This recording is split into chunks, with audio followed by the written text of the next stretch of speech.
10 февраля. День ухода из жизни гения, подарившего нам творение на века Александра Сергеевича Пушкина.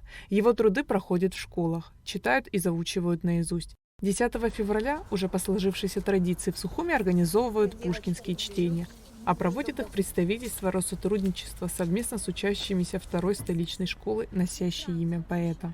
Мы пришли сюда не для скорби, а для благодарности, для светлой благодарности, чтобы вновь вспомнить того, чье имя для каждого из нас, кто говорит или читает на русском языке, всегда являлся вздохом облегчения и улыбки. Как писал наш Фазиль Искандер, Пушкин своими солнечными стихотворениями, произведениями стал духовным очагом для многих поколений. И у этого веселого, мудрого, величайшего поэта мы греемся и сегодня, во всем мире. Потому что ничего теплее его поэзии в русской словесности, пожалуй, не было. В мероприятии приняли участие ученики 10 классов. Каждый из них с вдохновением читал произведения великого поэта. Казалось, что дети не просто читают, а проживают каждое слово, каждую строчку, написанную в далеком прошлом Александром Пушкиным.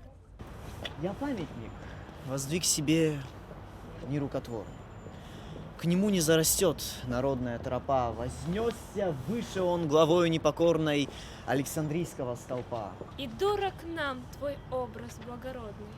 Ты рано смог, но в памяти народной ты не умрешь, возлюбленный поэт. Пушкин был одаренной личностью. Он писал сказки, романы в стихах, поэмы. Произведения Пушкина бессмертны. Они до сих пор пользуются популярностью. Их читают, их любят, ими восторгаются. Наталья Каюн, сотрудник представительства Россотрудничества в Абхазии, выразила слова благодарности почитателям Пушкина, школе, которая носит имя поэта. Ежегодно Россотрудничество вместе со школой, со второй школой города Сухум, которая носит имя Пушкина, ежегодно приходит дважды даже в год, это 10 февраля и 6 июня, отдать дань великому поэту. И нам очень приятно, что школа, где они учатся, носит имя Пушкина.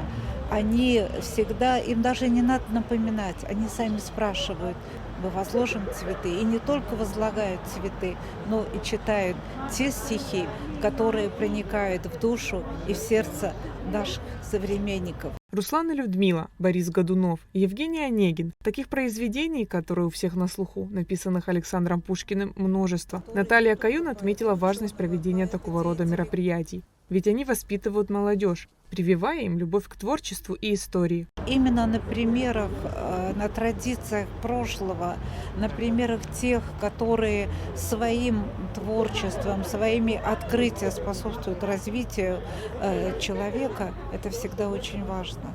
Это всегда хороший пример для подражания.